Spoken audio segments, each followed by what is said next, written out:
বিসমিল্লাহির রহমানির রহিম। আসসালামু আলাইকুম। সবাই কেমন আছেন? আশা করি আলহামদুলিল্লাহ সবাই খুব ভালো আছেন। তো অনেক দিন পর আসলে ভিডিও করতে আসলাম, সময়ের জন্য আসলে করা হয় না। আজকে আমি সম্পূর্ণ ভিন্ন স্বাদের এবং ভিন্ন প্রসেসে তিতা ছাড়া পারফেক্ট করলা ভাজি আপনাদেরকে আজকে আমি দেখাবো করে। তো এখানে আমি আলু স্লাইস করে রেখেছি দুইটা, এখানে একটা বড় সাইজের পেঁয়াজ কুচি, দুইটা শুকনো মরিচ, দুইটা ছোট রসুন কুচি, এখানে আছে 5টা উস্তা দিচ্ছি, এখানে পরিমাণ মতো তেল, দুইটা শুকনো মরিচ ভেঙে দিচ্ছি। মরিচটি একটু ভাজা হলে যখন সুন্দর ফ্লেভার বের হবে তখন আমি অ্যাড করব রসুন কুচি। অনেকে অনেকভাবে করলা খেয়েছেন, এইভাবে খেয়ে দেখবেন, একদম স্বাদ বলতে পারবেন না, বারবারই এভাবে বানাবেন।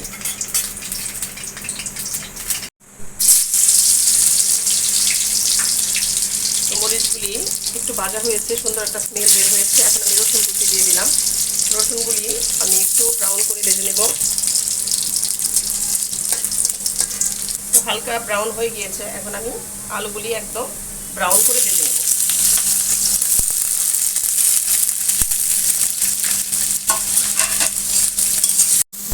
দেখুন আলুগুলি একদম চিপসের মতো ভেজে নিয়েছি।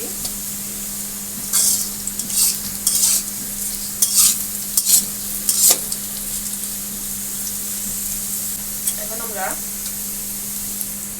করলাগুলি দিয়ে দেব।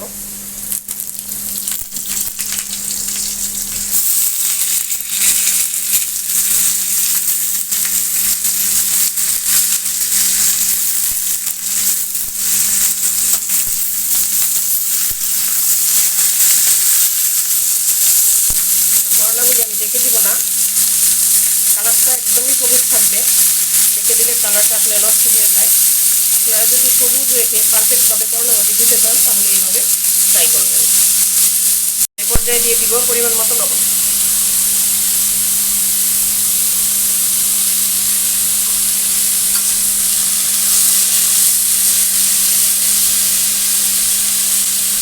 করলাটা যখন মোটামুটি সিদ্ধ হয়ে যাবে তখন আমি এই যে স্লাইস করে রাখা পেঁয়াজগুলি দিয়ে দেব।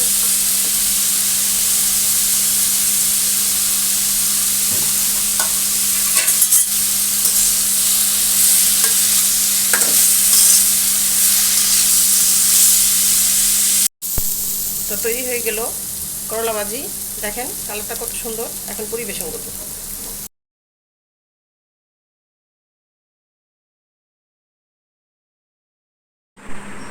তৈরি হয়ে গেল সম্পূর্ণ ভিন্ন স্বাদের করলা ভাজি। আপনারা প্লিজ ট্রাই করবেন, খুবই মজার। আশা করি আপনাদের রেসিপিটি ভালো লেগেছে। তো যদি ভালো লেগে থাকে প্লিজ লাইক কমেন্ট শেয়ার করবেন আর সাবস্ক্রাইব করে আমার পাশে থাকবেন। ইনশাল্লাহ আবার নতুন ভিডিও নিয়ে আপনাদের পাশে আসবো। আসসালামু আলাইকুম।